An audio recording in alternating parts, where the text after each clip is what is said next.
बिस्मिल्लाहिर्रहमानिर्रहीम। अस्सलाम वालेकुम। मैं हूं अली असगर और आप देख रहे हैं मेरा यूट्यूब चैनल। जरांवाला में कुरान पाक की गुस्ताखी, गिरजाघर नज़र आतिश, तहरीक लब्बैक पाकिस्तान पर इल्ज़ाम और अल्लामा साद हुसैन रिजवी का जवाब, इस वीडियो में हम इसी के मुतालिक बात करेंगे। नाज़रीन कराम, पिछले 2 दिनों से पाकिस्तानी मीडिया और सोशल मीडिया पर एक ही बात हो रही है कि जरांवाला में गिरजाघरों को नजर आतिश किया गया है, मगर नाज़रीन कराम, ना ही पाकिस्तानी मीडिया और ना ही सोशल मीडिया ये बात नहीं कर रहा कि जरांवाला में ये सारा मामला किस तरह शुरू हुआ। तो नाज़रीन कराम, ज़राए का कहना है कि जब जरांवाला में कुरान पाक की गुस्ताखी का मामला सामने आया तो उसके बाद अहले इलाका ने 15 पर कॉल की, मगर 15 की जानब से कोई रिस्पांस नहीं दिया गया। तो इसके बाद अहले इलाका थाने में चले गए तो वहाँ पर SHO साहब मौजूद नहीं थे। तो इसके बाद SHO साहब को उनके घर से लेकर जाए वकूआ पर लाया गया तो SHO साहब ने जाए वकूआ देखा और इसके बाद वो वापस चले गए। अब नाजरीन कराम, यहाँ पर अहम बात यह है कि इसके बाद SHO साहब अपनी नफरी के हमरा 2 घंटों बाद आए और जब SHO साहब अपनी नफरी के हमरा वहाँ पर पहुँचे तो उस वक्त तक जिन लोगों पर मुबैना गुस्ताखी का इल्ज़ाम था वो वहाँ से फरार हो चुके थे, जिसके बाद वहाँ पर इश्तियाल पैदा हुआ और इसी बात का फ़ायदा उठाते हुए शरपसंद नासिर ने गिरजाघरों को नजर आतिश कर दिया।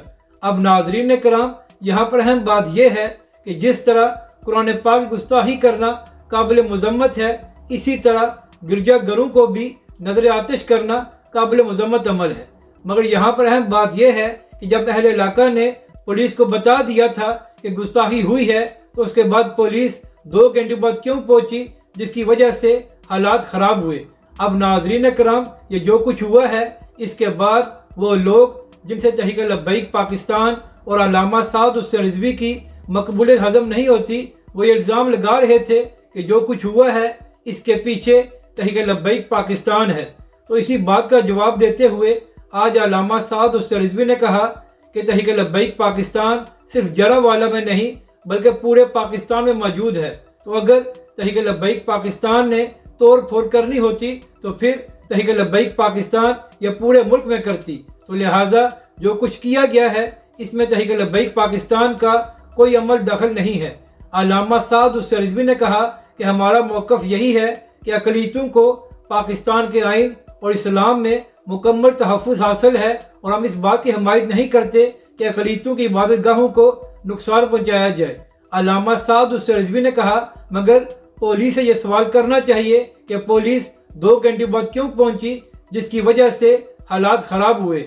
अल्लामा साद हुसैन रिजवी ने कहा कि हुकूमत और मीडिया ये तो बात कर रहा है कि गिरजाघरों को नजर आतिश किया गया, मगर ये कोई नहीं बात कर रहा कि वहाँ पर गुस्ताखी भी की गई है। तहरीक लब्बैक के सरबराह ने कहा कि जिन लोगों ने गिरजाघरों को जलाया है उनको भी सज़ा मिलनी चाहिए और जिन लोगों ने जरांवाला में कुरान पाक की गुस्ताखी की है उनको भी सज़ा मिलनी चाहिए। नाज़रीन इकराम, एक बार फिर अल्लामा साद हुसैन रिजवी ने यह वाज़ेह मौक़िफ़ दिया है कि जिन लोगों ने तोड़ फोड़ की है उनका तहरीक लब्बैक पाकिस्तान से कोई ताल्लुक़ नहीं है और तहरीक लब्बैक पाकिस्तान इस अमल की मज़म्मत करती है। मगर इसके साथ साथ अल्लामा साद हुसैन रिजवी ने यह भी मुतालबा किया है कि जिन बदबख्तों ने गुस्ताखी की है उनको कानून के मुताबिक सज़ा दी जाए।